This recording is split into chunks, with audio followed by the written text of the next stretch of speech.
राधे राधे। रामायण का एक अंश है जिससे हमें सीख मिलती है एहसास की कि वास्तविकता में एहसास, आत्मीयता होती क्या है। आइए जानते हैं यही प्यारा सा अंश। एक बार जब रामायण हुई थी और राम जी वहाँ गए थे, वनवास भोगने गए थे, तो धरती पर नंगे पांव चले थे। तो नंगे पांव चलते चलते एक जगह उनके बहुत तेज कांटा चुभ जाता है।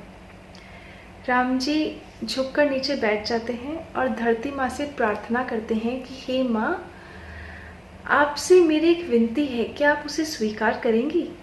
तो धरती माँ कहती है कि अरे आप प्रभु आज्ञा दीजिए, आप मुझसे विनती क्या कर रहे हैं, मैं तो आपके सामने बहुत ही तुच्छ हूँ, आप मुझे आज्ञा दीजिए, आप क्या कहना चाहते हैं।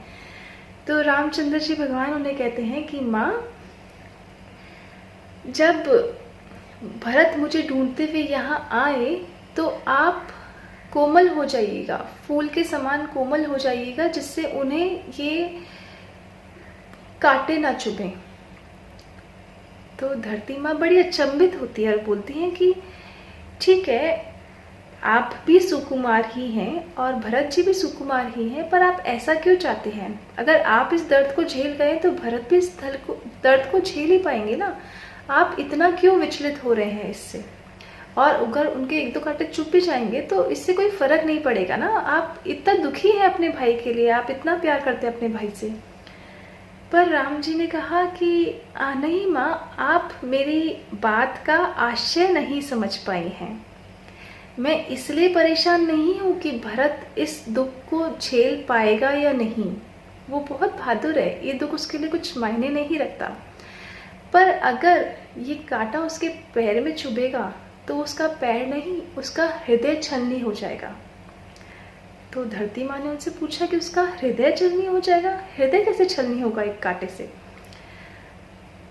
तो राम जी ने उन्हें और अच्छे से एक्सप्लेन किया कि माँ, उनका हृदय इसलिए छलनी होगा कि ये कांटा उनको अगर छुबा है तो उससे पहले इस रास्ते से राम जी निकले थे, मेरे बड़े भाई निकले थे।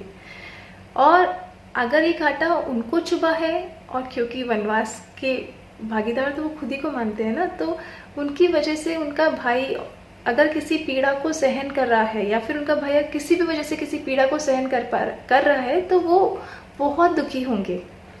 इसीलिए माँ, मैं आपसे विनती करता हूँ कि आप बिल्कुल फूल के समान कोमल हो जाइएगा और मेरे भाई को किसी भी कठिनाई, किसी परेशानी का सामना करने के लिए अकेला मत छोड़ना। धरती माँ इन राम जी की इस बात को सुनकर गदगद हो गई और उन्होंने उन्हें नमस्कार करके कहा कि प्रभु, आप वाकई में बहुत महान हैं। जितनी आत्मीयता आप चारों भाइयों में है, इतनी आत्मीयता अगर संसार के समस्त प्राणियों में होगी तो कलयुग में भी संसार के वारे न्यारे ही हो जाएंगे। तो अगर, क्योंकि हम इस लेवल तक शायद नहीं जा सकते, पर अगर कोशिश करें तो ये ज़रूर पॉसिबल है। राधे राधे।